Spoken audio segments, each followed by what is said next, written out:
Hello बच्चों, let's see this question. If the area of the bounded region are equals to x comma y maximum 0 comma log base e x less than equals to y less than equals to 2 raise to the power x comma 1/2 less than equals to x less than equals to 2 is alpha log base e2 raised to the power -1 plus beta log base e2 plus gamma 1, then the value of alpha plus beta minus 2 gamma whole square is equal to.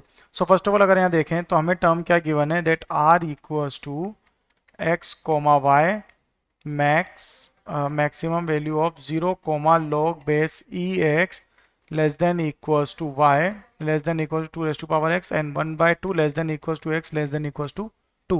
तो इसका अगर graph देखें तो ये हमारे x and y coordinates होंगे और ये जो y rays to power 2x है ये क्या होगा हमारा, इस तरह से इसका ग्राफ जाएगा.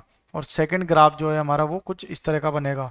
तो फर्स्ट क्वाड्रेंट में अगर रीजन देखेंगे, सॉरी एक टर्म और है यहाँ पर, दैट x इक्वल्स टू 2 और x इक्वल्स टू हाफ. तो ये हमारा x इक्वल्स टू 2 तो यहाँ आएगा और x इक्वल्स टू हाफ यहाँ पर आएगा. तो ये जो कॉमन रीजन आ रहा है फर्स्ट क्वाड्रेंट में, इसका एरिया हमें फाइंड करना है.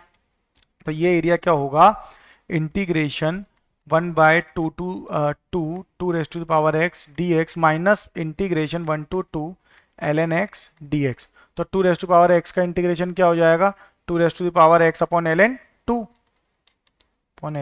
From 1/2 to 2 minus ln x का इंटीग्रेशन क्या होगा, x ln x माइनस 1.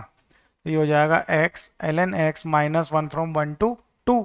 तो ये वैल्यूज अब पुट करने पे क्या बनेगा, 2 का square minus 2 raise to power 1/2 upon log base e2 minus x की जगह यहाँ पर क्या आ जाएगा 2 ln 2 माइनस 1. तो ये क्या हो जाएगा 2 ln 2 minus 1 which is equals to 2 square minus root 2 upon log base e2 minus 2 ln 2 minus 1. तो यहाँ पे अल्फा की वैल्यू तो क्या आएगी 2 स्क्वायर माइनस रूट 2 और बीटा क्या हो जाएगा -2 और लास्ट टाइम यहाँ पे गामा कांस्टेंट है यानी कि गामा की वैल्यू इक्वल्स टू क्या आ जाएगी 1. हमने क्या करा, जो एक हमारी वैल्यू आई है उस पूरी वैल्यू को सिर्फ इस गिवन कंडीशन में जो है इसके साथ कंपेयर करा. तो अल्फा की वैल्यू आ गई, यहाँ पे -1 है ये वाली टर्म.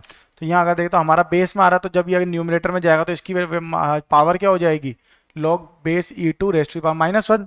तो यहाँ पे हम इसे इस फॉर्म में भी इक्वेट कर सकते हैं. तो ये आ गया हमारा अल्फा बीटा एंड गामा. अब हमें फाइंड क्या करना है, alpha plus beta minus 2 gamma का whole square. Alpha plus beta minus 2 gamma का होल स्क्वायर. तो ये क्या हो जाएगा 2 स्क्वायर माइनस रूट 2.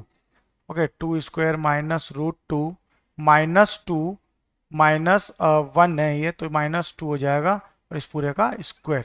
ठीक है, तो ये वैल्यू क्या आएगी 4 -4. तो ये कैंसिल आउट हो गया, -4 तो यहाँ क्या बचेगा -√2 का square which is equals to 2. Okay, so our final answer is 2. That is option B. Best of luck.